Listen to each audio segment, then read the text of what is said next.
Hi ladies, we are at week 5. This is the end of the road stretch together. Our 40 days are getting close to the end and it has been such a beautiful journey. But I'm really excited about this week. I have a new challenge for you and I love this one because it has really been life-changing for me and I want you to experience it to the absolute utmost degree. So our focus this week is worship. And I know that you worship. I know that you go to church probably and sing songs, but the challenge this week is to worship with more of you. If you can comprehend just the idea that in the end of this life, we're going to spend all of eternity just worshiping God. And that is what A.W. Tozer says is the reason that we were saved, is to worship, that is our life purpose, to give him praise. And so here's what we're doing. We're going to spend the remainder of our days together reading Psalms. However you want to read it. You can read it from beginning to end. You can pick one, take Psalm 23 or Psalm 51, which is so good, and just read it over and over every single day. You'll glean something new every day, and you are going to pick your personal choice of, there's my cat in the background making a special appearance. You are going to pick your choice for your memory verse this week. And there's so many great verses for you to choose from. So I'm going to just pull one out for you. Psalm 9 says, I will give thanks to you, Lord, with all my heart, all of it. So maybe you're used to sitting there and singing and you see people raising their hands or bowing their heads and you just don't feel comfortable with that. I want you to take it further. I want you to just go with it. You know, there's that song that says, I don't want to talk about you like you're not in the room. Let's not worship him like he's not sitting right there in all of his glory.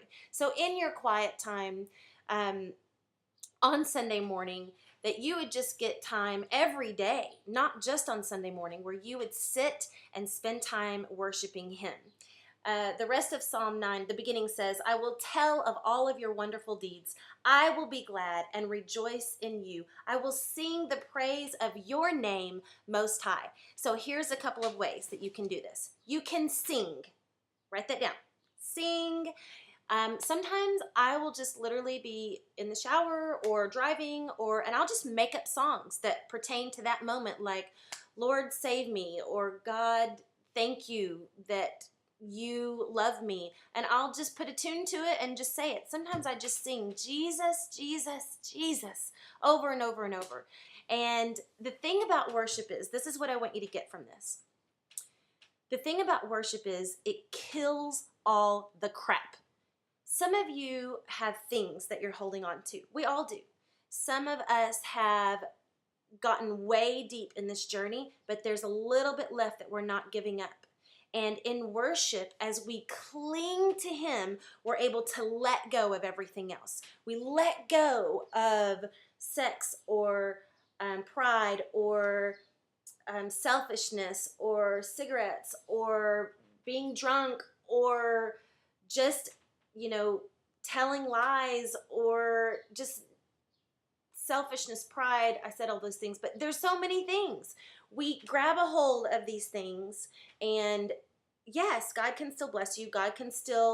He can still take care of you. But until we let go of everything and he's our everything, we are missing out. There's something you're missing out on today. And the way to let go of that is to grab a hold of him. One of our pastors once said, I will never forget this. He said, those thoughts, those dark, demonic thoughts of deception that are holding you down, the only way to get rid of them is through worship. And I believe that. Sometimes we get so caught up in our thoughts about ourselves, about a guy, about work, about what we don't have, what we are not, and we forget that we're completely enough, that he's more than enough for us. And when we worship, it sets everything into perspective. The other day, I was going through some old pictures, and I found this picture of a group of girls and I, a dance team that I used to have. And we're sweating like just everywhere. Like we just look pretty terrible. And it looks like we've been running maybe in the rain, but we weren't. We spent one morning just worshiping. We just turned on some music, went into the sanctuary of this church, and we just danced. So that's number 2, dance. You're going to have an opportunity to do that. I'm going to share that with you in a second. So we're singing, we're dancing. But what I remember about this picture is that we were worn out from worship.